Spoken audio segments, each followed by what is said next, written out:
नमस्ते संस्कृताय मित्रों, मैं हूं डॉक्टर शिवाकांत और आपका बहुत बहुत स्वागत है ऑनलाइन क्लारा क्लासेस पे।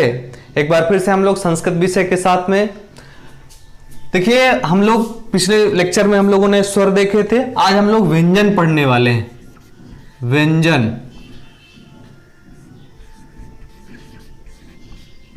व्यंजन का एक नाम क्या है? हल। व्यंजन का क्या नाम है? हल। तो देखिए, इसकी परिभाषा देते हुए पाणिनि ने लिखा अन्वग भवति व्यंजनम। अन्वग भवति व्यंजनम अर्थात जो स्वयं ना उच्चरित हो करके किसी के सहारे चलता हो वो क्या कहलाता है? व्यंजन कहलाता है। क्या कहलाता है? व्यंजन कहलाता है। और व्यंजन की आधी मात्रा होती है। क्या, कितनी मात्रा होती है व्यंजन की? व्यंजन कैसा होता है? अर्धमात्रिक होता है। आपसे कोई पूछे अर्धमात्रिक व्यंजन कैसा होता है? अर्धमात्रिक। स्वर क्या होता है? एक मात्रा। स्वर की एक मात्रा, व्यंजन की आधी मात्रा होती है। तो अन्वग भवति व्यंजन, अन्वग का मतलब होता है जो किसी के अनुनय से चले, किसी के साथ होकर के चले, वो क्या कहलाता है? व्यंजन कहलाता है। और इस दृष्टिकोण से अगर देखा जाए तो आप लोगों ने देखा होगा का है, खा है, गा है, चा है, छा है, जा है, ये सब व्यंजन है। क्या है ये? व्यंजन है। तो इस प्रकार से अन्वग भवति व्यंजनम क्यों लिखा गया? ये क्योंकि किसी के साथ अन्वय कर रहे थे, किसी के साथ मिलकर के चल रहे थे। जैसे लिखा जाए, अब यहां पर लिखा भावती। अब ये जो भावती लिखा है, इसको हम अगर दृष्टिकोण से इसको अगर फैला कर लिखें, अलग अलग करें, तो ये लिखा है भा, और भा में क्या है? आ। और वाह हलंत है, वाह में क्या है? आ। और फिर ता है, ता हलंत है, ता में क्या है? ई। यानी अब आप देख लिए होंगे, ये जो भावती का ऑपरेशन कर दिया हमने। क्या कर दिया? ऑपरेशन कर दिया। आप ना कभी किसी का लेके चाकू को ऑपरेशन करने लगिएगा, ठीक है ना? हाँ, तो भगवती का ऑपरेशन कर दिया हमने। कुछ लोग ऑपरेशन को समझ रहे हो कि चाकू लेके भगवती को ऐसे काट दो ना, ऐसे नहीं है, ये ऑपरेशन है। बा, आ, वा, आ और ता में क्या है? ई। कुछ लोग देखेंगे इधर से ई लगी, तो ई की मात्रा ऐसे न होती है ना, ठीक है ना? तो ये भगवती का ऑपरेशन है। अब आप देख रहे होंगे कि बिना स्वर के इसका उच्चारण नहीं हो पा रहा सटीक तरीके से। इस प्रकार से क्या हो जाएगा? व्यंजन अन्वग भवति व्यंजनम अर्थात किसी न किसी के सहारे चलते हैं। अब व्यंजन के प्रकार हम थोड़ा सा देख लेते हैं। व्यंजन के प्रकार कौन कौन से हैं? तो सबसे पहले व्यंजन के प्रकारों में व्यंजन के प्रकार या भेद। व्यंजन कितने प्रकार के होते हैं, भेद उनके। तो सबसे पहले है स्पर्श व्यंजन। स्पर्श व्यंजन, स्पर्श व्यंजन।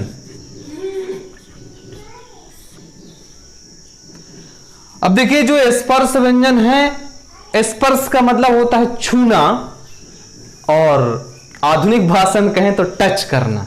हर आदमी के पास टच वाला मोबाइल है, हर आदमी एक दूसरे को टच करना चाहता है ना? आप जानते होंगे। तो स्पर्श व्यंजन का मतलब होता है छू करके जो व्यंजन बोले जाएं।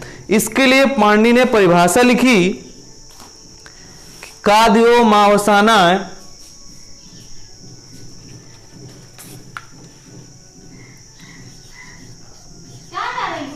कादयो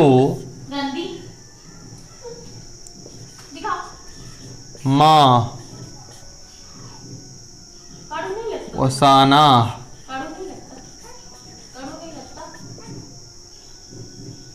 स्पर्शा। कादयो माँ वसाना स्पर्शा। का से लेकर के, का कबूतर से लेकर माँ मछली तक के वर्ण क्या है? स्पर्श व्यंजन है। कौन कौन से देख लीजिए?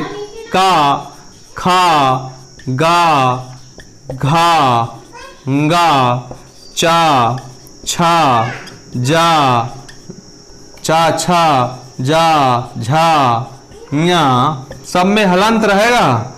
टा, ठा, डा, ढा, ड़ा, ता, था, दा, धा, ना, पा, फा, बा, भा, मा, पा, फा, बा, भा, मा। अब स्पर्श व्यंजनों की संख्या कितनी हो गई? 25 है। गिन लीजिए। 5 वर्ग हैं, 5 वर्ग, यहां पे लिख लीजिए 5 वर्ग हैं, 5 वर्ग हैं और प्रत्येक वर्ग में 5 वर्ण हैं। तो स्पर्श व्यंजन कुल कितने हो गए? 25 हो गए, है ना। अब इसी को पाणिनि ने कहा, इसी को कहा कु। कु का मतलब काखा गागा अंगा। कु को मतलब 60 में लिखा, जैसे कोई चीज संक्षेप में लिखना हो उसके लिए पाणिनि ने अगर कहा, जब भी कु कहूं तो समझना काखा गागा अंगा। और चा को क्या कहा? चू। इसको क्या कहा? टू। इसको क्या कहा? तू। इसको क्या कहा? पू। यानी इनको कहा कूचू टूतू पू। बोलो, कूचू टूतू पू। कूचू टूतू पू, इनको कहा एते उदिता। क्या कहा? एते उदिता है। कूचू टूतू पू क्या लिखा? कूचू टूतू पू, और इनको लिखा एते उदिता। एते उदिता है। कूचू टूतू पू क्या है? ये उदित है। उदित का मतलब ये है कि ये अपने वर्ग का उदय कर रहे हैं, इसलिए इनको उदित कहा गया। कूचू टूतू पू एते उदिता है। यानी कु का मतलब हुआ काखा गागांगा, चू का मतलब हुआ चाचा जाजाइया, टू का मतलब हुआ टाठा डडाड़ा, और तू का मतलब हुआ ताथा दादाना, पू का मतलब हुआ पापा बाबा माँ, एते उत्तर। यानी पाणिनि ने इसीलिए 60 में कोई चीज कहनी है, संक्षेप में कोई चीज कहनी है, तो उसके लिए पाणिनि ने बताया, क्या बताया? कूचू टूतू पू। अब देखिए, अंग्रेजी वालों को अगर बोलना हो का से लेकर के माते या पूरे वर्ण बोलना हो, तो अंग्रेजी वालों की हिम्मत नहीं है कि बोल दें। हम कह रहे हैं, अब जब हमको का वर्ग कहना है तो क्या कह देंगे? कु। चा वर्ग करना है तो चू, टा वर्ग करना है तो टू, ता वर्ग करना है तो तू, पा वर्ग करना है तो पू। कूचू टूतू पू एते उदिता है। यह है वैज्ञानिकता, इसलिए संस्कृत एक वैज्ञानिक भाषा है। तो इस प्रकार से कूचू टूतू पू एते कहा उदिता स्पर्श व्यंजन हो गए। और स्पर्श व्यंजन के बाद में आते हैं हम लोग अंतस्थ व्यंजन में। अंतस्थ व्यंजन, इन्हीं को कहते हैं यड़। क्या कहते हैं? यड़। यड़ एक प्रत्याहार है, यावार उसमें आते हैं। हम लोग आगे जब माहेश्वर सूत्र पढ़ेंगे तब विधिवत तरीके से जानेंगे। अभी आप इतना जान लीजिए, इनको क्या कहते हैं? यड़। या इसी के लिए पाणिनि का यड़श्च, यड़श्च अंतस्थः। यानी यण प्रत्याहार के वर्ण क्या कहलाते हैं? अंतस्थ व्यंजन कहलाते हैं। इनकी संख्या कितनी है? 4 है। कितनी है? 4 है। कौन कौन से? या, वा, रा, ला। बोलो, यावा रा ला, यावा रा ला। देखिए, इनका बोलने का भी वही लय, या वा रा ला, या वा रा ला। और हिंदी में क्या होता है? यारा लावा। देखिए, बीच बीच में गड़बड़ा जाता है। इसमें देखिए कितना वैज्ञानिक था। यावा राला, यावा राला, यावा राला, यावा राला, यावा राला। बोलिए एक बार, यावा। चूंकि जो भाषा है वो अभिव्यक्ति की, यानी किसी भी चीज को बोलने का, संप्रेषित करने का माध्यम है भाषा। तो यावा राला जैसे बोले वैसा ही लिखा होना चाहिए, यावा राला। तो अंतस्थ व्यंजन इनकी संख्या कितनी होती है? 4 होती है, और यावा राला है। फिर उसके बाद में आइए, उनको कहते हैं ऊष्म व्यंजन। क्या कहते हैं? ऊष्म व्यंजन। ऊष्म व्यंजन। तो ऊष्म व्यंजन जब आएंगे, इन्हीं को कहते हैं सलश्च ऊष्माणः। यानी सल प्रत्याहार के अंतर्गत आते हैं। कौन से? ऊष्म व्यंजन किस प्रत्याहार के अंतर्गत आते हैं? सल के। तो लिखा सलश्च ऊष्माणः। इनकी भी संख्या कितनी है? 4 है। शा, श, श, सा और हा। 4 है, सा, शा, सा और हा। अब देखिए कुल व्यंजनों की संख्या, अगर आपसे कभी भी सवाल पूछे कुल व्यंजनों की संख्या कितनी है तो 33 है। कितनी है? 33 है। 33 गिन लीजिए। 25 स्पर्श व्यंजन हो गए, अंतस्थ व्यंजन कितने? 25 4 29 और 29 4 कितने हो गए? 33। तो कुल मिलाकर के अगर देखा जाए तो इतने ही व्यंजन होते हैं। लेकिन कक्षा 6 7 8 9 10 11 12 की पुस्तकों में व्यंजनों का एक प्रकार, पाणिनि ने तो इतने ही व्यंजन बताए हैं, लेकिन 6 7 8 9 10 11 12 की पुस्तकों में व्यंजनों का एक और प्रकार लिखा हुआ है, हम लोग उसको भी जान लेते हैं। वो प्रकार है संयुक्त व्यंजन। संयुक्त व्यंजन, संयुक्त का मतलब होता है मिले हुए। संयुक्त का मतलब क्या होता है? मिले हुए।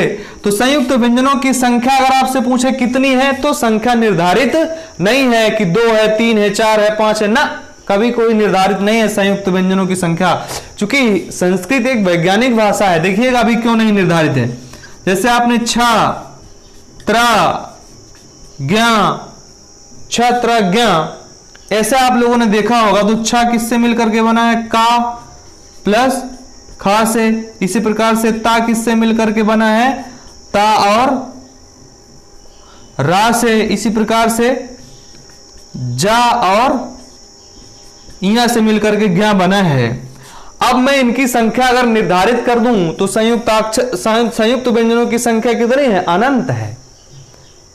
ये नहीं कि जैसे हिंदी में 4 है, छात्रा, ज्ञा और सरा, तो संस्कृत में निर्धारित नहीं है, अनंत हो सकती है। क्योंकि अगर छा किसी से मिलकर के बना है, त्रा किसी से मिलकर के बना है, ज्ञा किसी से मिलकर के बना है, तो आप बताइएगा मुझे कि ये जो प्रा है, प्रा भी तो किसी से मिलकर के बना है ना, और किससे मिलकर के बना है? पा और रा से। तो ये भी संयुक्त अक्षर हो गया। अब आप ये क्री देखें, ये भी किसी से मिलकर के बना है। किससे मिलकर के बना है? का और ऋषि से मिलकर, तो ये भी संयुक्त अक्षर। इसलिए संयुक्ताक्षरों की संख्या संस्कृत वांग्मय में निर्धारित नहीं है। बहुत सारे असंख्य संयुक्ताक्षर बनाए जा सकते हैं, संयुक्त व्यंजन बनाए जा सकते हैं। तो इस प्रकार से व्यंजनों के अगर प्रकार पूछे कितने प्रकार होते हैं, कितने भेद होते हैं, ऐसा सवाल अगर 6 7 8 9 10 11 12 की पुस्तकों के हिसाब से अगर देखा जाए तो यहां पर व्यंजनों के 4 प्रकार लिखने चाहिए। कितने लिखने चाहिए? 4 लिखने चाहिए। लेकिन अगर टीजीटी, पीजीटी और विभिन्न प्रकार के जेआरएफ वगैरह में अगर पूछे व्यंजनों के कितने प्रकार होते तो सिर्फ 3 ही लिखने चाहिए। कौन कौन से? स्पर्श व्यंजन, अंतस्थ व्यंजन और ऊष्म व्यंजन लिखने चाहिए। जबकि संयुक्त व्यंजनों का कोई विवरण नहीं दिया गया। 6 7 8 9 10 11 12 की पुस्तकों में ही बस दिया हुआ है। तो ये था व्यंजनों का वर्गीकरण। और व्यंजनों का वर्गीकरण करने के पश्चात में नेक्स्ट लेक्चर में हम लोग अगली चीज देखेंगे।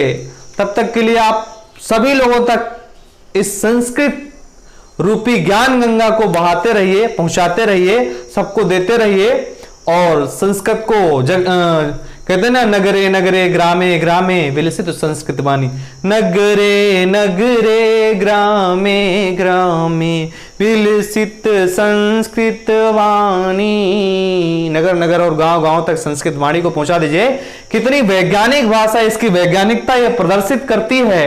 इन्होंने संयुक्त व्यंजन को पाणिनि ने नहीं आधार माना, क्योंकि संयुक्त व्यंजन तो बहुत सारे हो सकते हैं, बिल्कुल हो सकते हैं। और देखिएगा इसकी वैज्ञानिकता को मैं एक एक चीजों पर स्पष्ट करता रहूंगा। अब आप पूरे संस्कृत पढ़ने के पश्चात में आप तय कर पाएंगे, आधी या आधी में ही जब पहुंचेंगे तब तय कर लेंगे कि संस्कृत ही दुनिया की सभी भाषाओं की जननी है और कि सब सर्वाधिक वैज्ञानिक भाषा कोई और नहीं, संस्कृत है। इसलिए संस्कृत देववाणी है। नमः संस्कृताय मित्रों, धन्यवाद।